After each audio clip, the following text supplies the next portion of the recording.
There are not so many marriages that are always happy in the world. Most people's married life is often messy.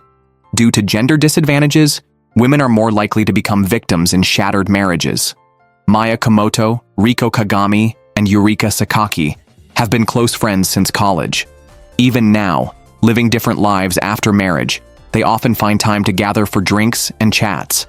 Their conversations usually revolve around their husbands. Yurika Sakaki, the only one with a child, harbors the deepest resentments. She frequently complains about her husband, who has started to emit a foul odor. She even suspects he might be secretly drinking bizarre concoctions. The friends jokingly suggest Yurika Sakaki should divorce. She would have if she could support her daughter alone after becoming a housewife dependent on her husband's income. Returning to work would mean starting from scratch, unable to provide enough for her daughter. Stuck in a difficult situation, she envies Riko Kagami, who married a handsome, loving, and successful man. Riko Kagami, unsure how to continue the conversation, shifts the topic by suggesting a group photo. Yurika Sakaki sighs, saying the happiest scenario might be if her husband left her money and then suddenly died. Mihona Kabamoto thinks Yurika Sakaki's thoughts are extreme, but somewhat understandable. After the dinner, Yurika Sakaki returns home to find her husband speaking submissively on the phone with his boss, likely about a work issue, and she braces herself to become an outlet for his frustrations. On the other hand, Riko Kagami's married life is not happy either. Her husband, who appears perfect to outsiders, is highly controlling. He constantly messages her to check in during gatherings. The sudden request for a group photo with her friends was a task set by her husband. Even though Riko Kagami complies, she never fully gains his trust. As a freelance writer who mostly works from home, her husband monitors her every move via phone location tracking. To escape his almost obsessive control, Riko Kagami has hidden another phone in the house. This marriage, controlled in the name of love, suffocates her. Compared to the other two friends, Mihona Kabamoto's married life is the most uneventful. Her husband, a quiet and honest man, met her at a matchmaking event. The plain and earnest Mitsuhiro, like many engineers, lacks excitement. Their first conversation was about string theory. Despite engineers' reputation for lacking romance, Mitsuhiro's serious discussion of the theory had its charms. Mihona Kabamoto, always brilliant, thinks differently from others.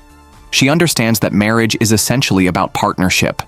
She prefers the reliable, straightforward Mitsuhiro over charming but insincere men. Engineers are typically hardworking and faithful, rarely engaging in messy social interactions, thus unlikely to be unfaithful. However, the dullness of married life has begun to wear on her.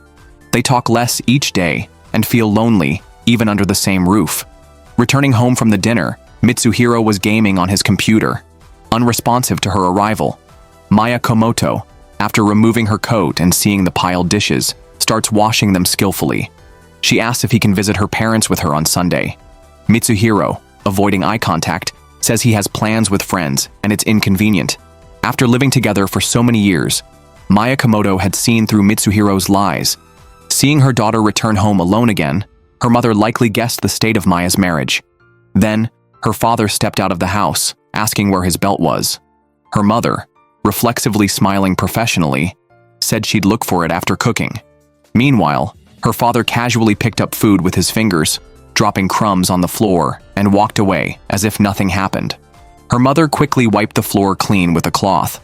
Her mother advised Maya that to live well as a couple, women, already at a disadvantage, must learn to compromise. Getting angry is pointless. No man cares if a woman harms herself out of frustration. Maya didn't want to end up like her mother. She had thought about fixing her relationship with Mitsuhiro, but they disagreed on having children. Maya felt her career was too unstable for children. Since then, she had been afraid to discuss the issue with Mitsuhiro, though she knew it had to be addressed eventually. However, she had been avoiding it. Seeing her mother's situation, Maya resolved to communicate openly with her husband that evening. However, she unexpectedly found a lipstick mark not her own on the bedsheets and a strange perfume scent on the pillow. A wave of anxiety washed over her. Mitsuhiro returned home very late that night. Maya confronted him, asking where he had been and why he was late. Faced with his wife's hysterical accusations, Mitsuhiro remained silent until Maya had finished venting. Only then did he slowly turn around and apologize. Just then, Maya Komoto's phone suddenly rang. Yurika Sakaki told her that she had accidentally killed her husband. Seeing Tetsuya on the floor, Riko Kagami quickly checked and found that he was not completely dead. Yurika Sakaki explained what happened. She had just finished mopping and waxing the floor when her husband unexpectedly ran around the house late at night, slipping and falling. He accused her of being crazy for mopping and waxing at night. Yurika tried to explain that she had spent the afternoon at the hospital with her daughter, who had an asthma attack and had not had time to clean earlier. Her husband, Tetsuya, didn't want to hear her explanation. Unable to bear his mockery any longer, she pushed him in frustration, causing him to hit his head on the floor and lose consciousness. After the incident, Yurika felt no guilt, rather a sense of relief. She realized how liberating it felt to think her husband was dead. If he merely lost consciousness, her life would only worsen upon his awakening. This led her to a desperate thought: kill him and hide the body. They needed to act while Yurika's daughter was asleep and before dawn. The three sisters managed to tie up Tetsuya's hands and feet. Just as they were about to seal his mouth and nose with tape, Tetsuya suddenly regained consciousness and sprang up. Caught off guard, they listened as Tetsuya asked, "Who are all of you?" After confirming repeatedly, it became clear that Tetsuya had lost his memory, and it didn't seem feigned. Maya Komoto felt relieved that they hadn't committed a crime impulsively.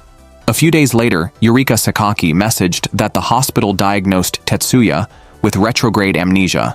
The condition meant he would only forget events that happened before the accident, not those that occurred after. This meant that if Yurika Sakaki trained him well, her husband could become the ideal partner she envisioned. At the latest company staff meeting, Maya Komoto's project proposal was rejected again by the senior management. Seeing her male colleagues from her batch being trusted with important tasks and promoted, Maya felt deeply frustrated, not understanding where her proposals fell short. Her boss, Hua, pointed out the problem. "It's because you are a woman." Typically, company projects span 2 to 3 years, and from the company's perspective, they need a reliable person in charge. As a married but childless woman, Maya Komoto was seen as a potential risk, as pregnancy could force her out of work. Hua's words made Maya reconsider her stance on having children. She was certain about having children eventually, but now, with her husband's infidelity and a likely divorce, finding a new partner didn't inspire much confidence in her. One day, as Maya Komoto was heading home, she received a call from Mitsuhiro's company leader.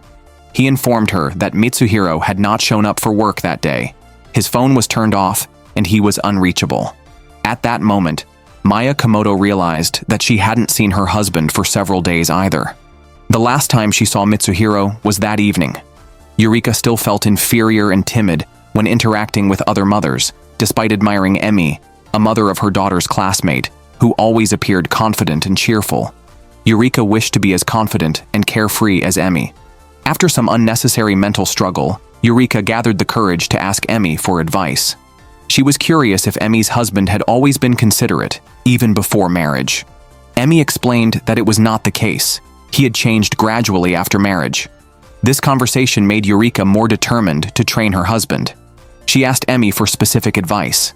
Emi, smiling, told Yurika that the most important thing for a woman is to have confidence and believe that she deserves to be cherished by her husband, bringing her thoughts back to 7 years ago.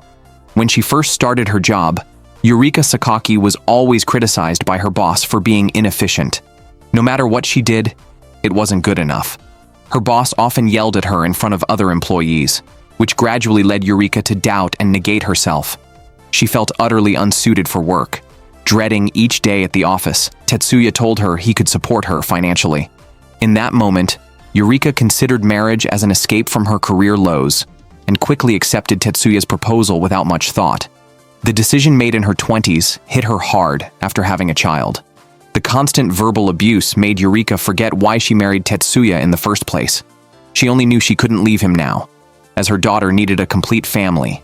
That day, Yurika bought sashimi and a bottle of sake, telling Tetsuya that they used to have such couple interactions at least once a week. Although kneeling on the floor made him feel slightly ashamed, Tetsuya was pleased, believing he had always been a good husband. Seeing her husband happily accept this setup satisfied Yurika. However, Recalling how Tetsuya used to trouble her, she wanted to experience the benefits of being in a position of power in the marriage. She couldn't deny the pleasure it brought her. Just as she finished the sake, she instructed her husband to pour more, just as he used to command her.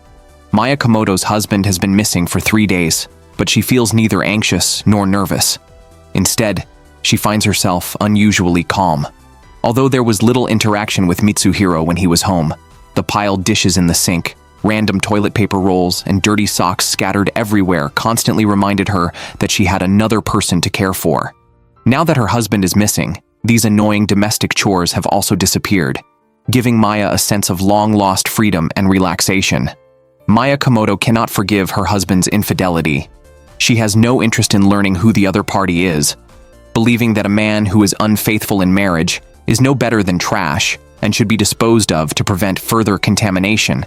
Now, her only concern is about the day she told Mitsuhiro to go die. If he actually committed suicide because of that, she wonders if she could be accused of inciting someone to commit suicide. Riko Kagami received good news that her husband's business trip was extended by 3 days due to work demands, giving the 3 friends a rare chance to meet up again. Now that Mitsuhiro has disappeared, Maya won't have to deal with any sarcastic comments for coming home late. However, upon returning home today, Maya was startled to see the house lights on. She cautiously opened the door to find her mother-in-law inside unexpectedly. Although her personality is very different from Mitsuhiro's, her ability to make snide remarks clearly runs in the family. She came from the countryside because she couldn't contact her son and learned that Mitsuhiro had been missing for 5 days. Maya had neither informed anyone nor reported his disappearance to the police, instead seemingly spending her nights out drinking, according to her mother-in-law, who immediately accused Maya of doing something disgraceful, causing her precious son to leave home in anger. Maya wanted to tell her mother-in-law that it was her beloved son who had cheated, but decided against it, realizing she had no concrete evidence of Mitsuhiro's infidelity. To silence her mother-in-law, Maya Komoto reluctantly went to the police station the next day to report her husband missing. After hearing the details, the officer casually had Maya fill out a missing person report and told her to go home and wait, suggesting that Mitsuhiro might return home in a few days. The police clearly saw it as a simple domestic issue.